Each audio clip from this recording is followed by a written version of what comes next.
വന്യജീവി ആക്രമണങ്ങളിൽ പ്രതിഷേധം ശക്തമാകുന്നതിനിടെ വയനാട്ടിൽ MP രാഹുൽ ഗാന്ധി എത്തി. വന്യജീവി ആക്രമണങ്ങളിൽ കൊല്ലപ്പെട്ടവരുടെ വീടുകൾ സന്ദർശിച്ചു. പടമല സ്വദേശി അജീഷ്, പാക്കം സ്വദേശി പോൾ എന്നിവരുടെ വീടുകളിലാണ് രാഹുൽ ഗാന്ധി എത്തിയത്. കുടുംബാംഗങ്ങളുമായി സംസാരിച്ചു. അതേസമയം വന്യജീവി ആക്രമണങ്ങളിൽ പരിഹാരം ആവശ്യപ്പെട്ടുള്ള പ്രതിഷേധം കനക്കുകയാണ്. വിവരങ്ങളുമായി ഷിബു CV ഞങ്ങളുടെ പ്രതിനിധി ചേരുന്നു. ഷിബു, വയനാട്ടിലേക്ക് രാഹുൽ ഗാന്ധി എത്തുന്നു. മറ്റ് പ്രതിഷേധങ്ങൾ, മന്ത്രി ഇന്ന് അവിടേക്ക് പോകുന്നുണ്ട് അടക്കമുള്ള വിശദാംശങ്ങളിലേക്ക് പോയാൽ.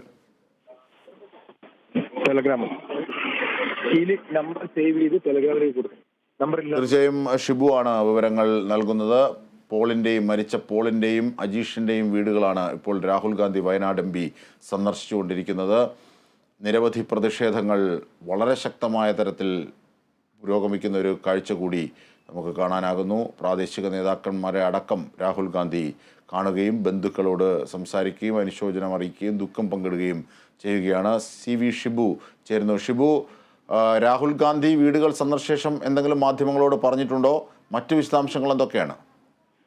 രാഹുൽ ഗാന്ധി അല്പസമയം മുമ്പാണ് പുൽപ്പള്ളി പാക്കത്ത് ഈ കഴിഞ്ഞ ദിവസം മരിച്ച പോളിന്റെ വീട്ടിൽ സന്ദർശനം നടത്തി മടങ്ങിയത്. ഇപ്പോൾ അദ്ദേഹം കടുവ ആക്രമണത്തിൽ മരിച്ച പ്രജീഷിന്റെ വീട്ടിലേക്കാണ് അല്പസമയത്തിനകം എത്തുന്നത്. മാധ്യമങ്ങളോട് അദ്ദേഹം പ്രതികരിച്ചില്ലെങ്കിലും വീടുകളിൽ എത്തിയ സമയത്ത് കൂടെ ഉണ്ടായിരുന്ന ജനപ്രതിനിധികളോട് ഓരോ പ്രദേശത്തെയും വിശദാംശങ്ങൾ ചോദിച്ചറിയുകയും ഓരോ വീട്ടുകാരുടെയും ആവശ്യങ്ങൾ ചോദിച്ചറിയുകയും വീട്ടുകാരോട് വ്യക്തിപരമായി അവരുടെ ആവശ്യങ്ങൾ നിറവേറ്റുന്നതിനുള്ള ഇടപെടൽ നടത്തുമെന്നും നേതൃത്വം വഹിക്കുമെന്നും അദ്ദേഹം പറയുകയും കൂടെയുണ്ടായിരുന്ന ജനപ്രതിനിധികളോട് ഈ പ്രദേശത്തെ പ്രശ്നങ്ങൾ പരിഹരിക്കുന്നതിന് ഇടപെടുമെന്നുമാണ് അദ്ദേഹം ഇപ്പോൾ ഉറപ്പ് നൽകിയിട്ടുള്ളത്. പുലർച്ചെ തന്നെ അദ്ദേഹം വയനാട്ടിൽ എത്തുകയും മരിച്ച വീടുകളിൽ സന്ദർശനം നടത്തുകയും ചെയ്തു. അജീഷിന്റെ വീട്ടിലും അതുപോലെയുള്ള എല്ലാ സ്ഥലങ്ങളിലും സന്ദർശനം നടത്തിയ ശേഷമാണ് അദ്ദേഹം ഇപ്പോൾ പ്രജീഷിന്റെ വീട്ടിലേക്ക് പോയിട്ടുള്ളത്. ഈ സമയം രാഹുൽ ഗാന്ധി വന്ന സമയം ഈ പ്രദേശവാസികൾക്ക് വേണ്ടി സംസാരിച്ച ശ്രീ ശങ്കരൻ നമ്മളോട് കൂടിയുണ്ട്. എന്താണ് രാഹുൽ ഗാന്ധി നിങ്ങളോട് പറഞ്ഞത്? എന്താണ് കേട്ടത്? രാഹുൽ ഗാന്ധി പറഞ്ഞത് ഈ പോളിന്റെ വീട് ഇപ്പോ പൂർത്തീകരിച്ചില്ല, അത് പൂർത്തീകരിക്കാൻ രാഹുൽ ഗാന്ധി MP മുൻകൈ എടുത്ത് പൂർത്തീകരിച്ചു കൊടുക്കും. കുട്ടിയുടെ വിദ്യാഭ്യാസം ഗവൺമെന്റ് ഏറ്റെടുത്തിട്ടുണ്ടെങ്കിൽ പോലും രാഹുൽ ഗാന്ധി ആ കുട്ടിയുടെ ഏത് ആഗ്രഹമാണ്, എവിടം വരെ പഠിക്കാൻ ആഗ്രഹമുണ്ടോ ആ പഠനവുമായി ബന്ധപ്പെട്ട എല്ലാ സഹായങ്ങളും രാഹുൽ ഗാന്ധി വാഗ്ദാനം ചെയ്തിട്ടുണ്ട്.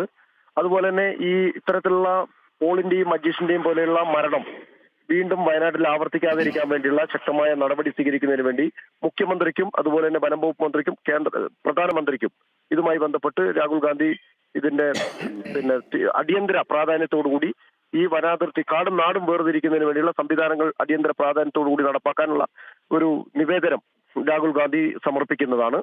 തീർച്ചയായിട്ടും ഈ വയനാട്ടിലെ കുടുംബാംഗം എന്ന നിലയ്ക്ക് എല്ലാവരുടെയും ദുഃഖത്തിൽ അദ്ദേഹം പങ്കുചേരുകയാണ്. ആ ഓരോ കുടുംബത്തിലും പോകുമ്പോൾ ആ കുടുംബങ്ങളെ കെട്ടിപ്പിടിച്ച് സമാശ്വസിപ്പിക്കാൻ വേണ്ടി രാഹുൽ ഗാന്ധി തയ്യാറാകുകയാണ്.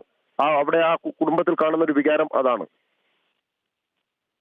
തീർച്ചയായും മറ്റു പ്രതിഷേധങ്ങളുടെയും നിരോധനാജ്ഞയുടെയും ഒക്കെ വിവരങ്ങൾ. ഇതെന്താ വിഷയം എന്ന് വെച്ചാല് ഇനിയൊരു അജീഷും പോളും ആവർത്തിക്കാൻ പാടില്ല. ഇവിടെ ജനങ്ങളുടെ ഒരു ജീവനും സുരക്ഷിതമല്ല. ഇതിന് വേണ്ടത്ര പ്രാധാന്യം ഗവൺമെന്റ് കാണിക്കുന്നില്ല. വയനാട്ടില് മനുഷ്യന്മാർക്ക് യാതൊരു വിലയും കൽപ്പിക്കാൻ ഈ ഗവൺമെന്റ് തയ്യാറാകുന്നില്ല. അതിന്റെ ഭാഗമായിട്ടാണ് ഇപ്പോൾ മുഖ്യമന്ത്രി ഇത്രയും സംഘർഷാവസ്ഥ നിലനിൽക്കുമ്പോൾ, ഇത്രയും ജീവനുകൾ വന്യമൃഗം കവർന്നെടുക്കുമ്പോൾ മുഖ്യമന്ത്രി വയനാട് സന്ദർശിക്കണ്ടേ? വയനാട് സന്ദർശിച്ച് ഇതിനൊരു സൊല്യൂഷൻ ഉണ്ടാക്കാൻ മുൻകൈ എടുക്കേണ്ടത് ഈ കേരളത്തിന്റെ ഭരണത്തലവൻ എന്ന നിലയ്ക്ക് മുഖ്യമന്ത്രിയല്ലേ? അതിനെന്താ മുഖ്യമന്ത്രി തയ്യാറാകാതെ? എന്തിനാ മുഖ്യമന്ത്രിക്ക് അതിനൊരു വൈമശ്യം? വയനാടായതുകൊണ്ടോ? വയനാട് ഈ 3 മണ്ഡലം മാത്രം ഉള്ളത് കൊണ്ട് ആർക്കും വേണ്ടേ? വയനാട്ടിലെ ജനങ്ങളെ മൃഗങ്ങളുടെ വില പോലും കൽപ്പിക്കുന്നില്ല. ആ അജീഷിനെ കൊലപ്പെടുത്തിയ ആനയെ ഇപ്പോൾ മഴക്കുപടി വെച്ചിട്ടില്ല. 8 ദിവസമായി. ഇത് ജനങ്ങളെ പറ്റിക്കുകയല്ലേ പച്ചയായിട്ട്? അതുപോലെ ഇവിടെ മോയാന, ഈ പാവപ്പെട്ട ആദിവാസി പയ്യൻ ശരത്ത് 10ാം ക്ലാസ് പഠിക്കുന്ന പയ്യനെ ചവിട്ടി കൂട്ടിയിട്ട് ഇപ്പോഴും ആ ഡിസ്ചാർജായി വന്ന് ജീവശവമായി കിടക്കുകയാണ്. അതിന് ഒരു ആനുകൂല്യം കൊടുത്തില്ല. ആകെ 10,000 രൂപയാണ് കൊടുത്തത്. ഇങ്ങനെ നിരവധി നമ്മൾ എടുത്തു നോക്കുമ്പോൾ വയനാട് ജില്ലയിൽ ഈ വന്യമൃഗത്തിന്റെ കെടുതിയിൽ അനുഭവിച്ച് ദുരിതം പേറുന്ന ഒരുപാട് ജീവിതങ്ങളുണ്ട്. അത് ഈ ഭരണാധികാരികൾ കാണണ്ടേ? ജില്ലാ ഭരണകൂടം ഇന്നലെ ഉണ്ടായിട്ടുള്ള സംഘർഷാവസ്ഥയ്ക്ക് മുഴുവൻ കാരണം ജില്ലാ ഭരണകൂടമാണ്. കളക്ടറും CCFും ഇവിടെ 9 മണിക്ക് വന്ന് പോളിന്റെ വീട്ടിൽ വന്ന് പോളിന്റെ കുടുംബവുമായി ബന്ധപ്പെട്ട് ഗ്യാരണ്ടി കൊടുക്കണ്ടേ? ആ കുടുംബത്തിന് എന്താണ് കോമ്പൻസേഷൻ കൊടുക്കാൻ പറ്റുകയെന്നുള്ളത് അതൊന്നും ചെയ്യാതെ ഇവർ ഒളിച്ചു കളിക്കുന്ന സമീപനം എടുത്തതിന്റെ ഭാഗമായിട്ടാണ് ജനങ്ങൾ ഇന്നലെ വയലന്റായി നിയമം കയ്യിലെടുക്കുന്ന ഒരു സംഘർഷാവസ്ഥയിലേക്ക് എത്തിച്ചത്. ജില്ലാ ഭരണകൂടത്തിന്റെ മാത്രം പിടിപ്പുകേടാണ്, ഒരു സംശയം വേണ്ട. ഇതുപോലുള്ള പ്രതികരണങ്ങളൊക്കെയാണ് ഇവിടെ ആളുകളെല്ലാം പറയുന്നത്. അതേസമയം തന്നെ തീർച്ചയായും ഞാൻ ഷിബുലേക്ക് തിരിച്ചെത്താം. മന്ത്രിയുടെ പ്രതികരണം കൂടി നമ്മൾ കണ്ടതിന് ശേഷം വയനാട്ടിലെ പ്രതിഷേധങ്ങൾ അക്രമാസക്തമാകുന്നത് പ്രശ്നങ്ങൾ കൂടുതൽ സങ്കീർണ